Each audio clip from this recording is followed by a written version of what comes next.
Hey, I'm Roger Perrin, aka Chief Marketing Dad. So let's talk about cart abandonment issues, and I'll give you 7 ways that you can improve your cart abandonment. So the first is we want to make sure that our cart abandonment emails and SMS are firing appropriately. We want an email going out 1 hour after the abandonment happens, at least, and then 24 hours, and then 3 days, typically with a cascading discount, because people at this point, some people are literally trained to cart abandon and get these emails because it's just so standard in e-commerce. So whether we like them or not, we got to make sure that these are firing appropriately. Second is a lot of times I'll see price point issues where we will scale spend marketing a website. People will come to that website and then they'll leave and they'll go to Amazon and buy it. Or they'll go to another retailer like QVC or whatever and buy it.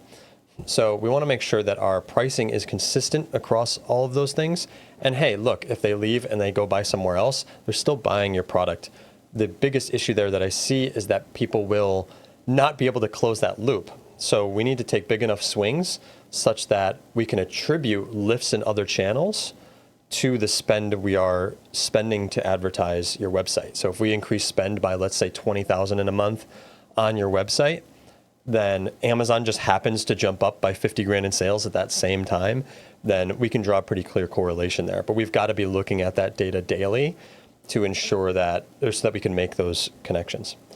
Number 3 are reviews issues. So 98% of people look at reviews prior to purchasing something, and 45% of people will not even consider buying a product that has no reviews. So a lot of times it's within your best interest to get a couple reviews in the door, even if you got to give some product away or incentivize those reviews, just to get reviews in the door to improve your conversion rate. So a lot of people will add something to the cart, head out and check reviews before they really pull that trigger. So we got to make sure that our reviews throughout the web on a variety of sources are strong and legitimate, right? We don't want all 5-star, everything's perfect, like canned fake reviews.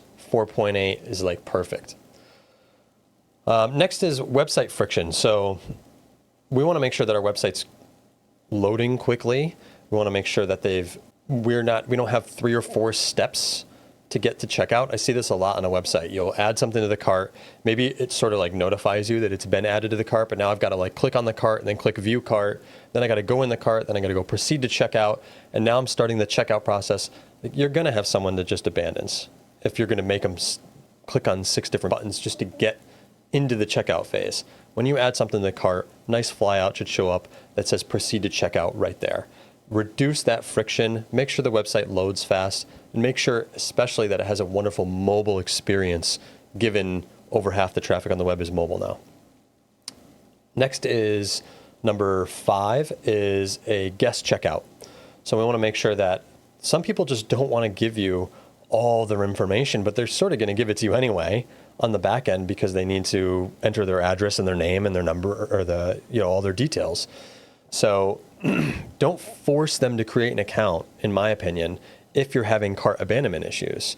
Instead, let them check out as a guest. Sometimes they just want to autofill the forms, check out as a guest, be done with it, and they'll still become a loyal customer and you can still have their information. You still need their email just to send them a confirmation, right? So you're still getting similar amounts of data from them, but forcing them to feel like they've got to sign up for something. Now they feel like they're going to get spammed and stuff.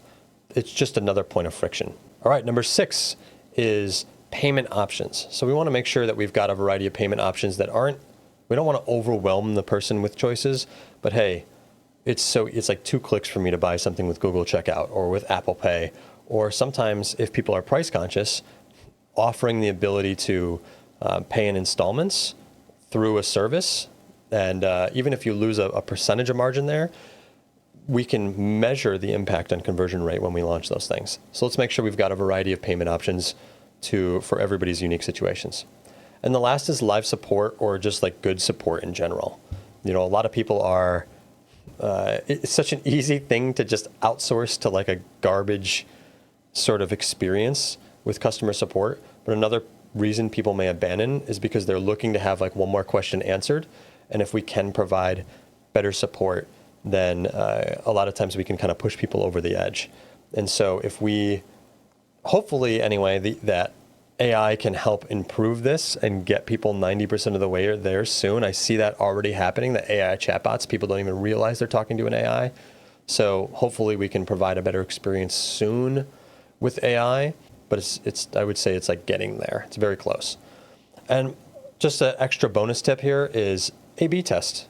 You can always A/B test different things to your website, different A/B test your email flows, but this is something that should be heavily tested and iterated upon over time to ensure that like you're really proving things out with data, but you can clearly improve your cart abandonment here with a lot of good strategies. So if you have any questions about cart abandonment, feel free to reach out, but I hope that helps.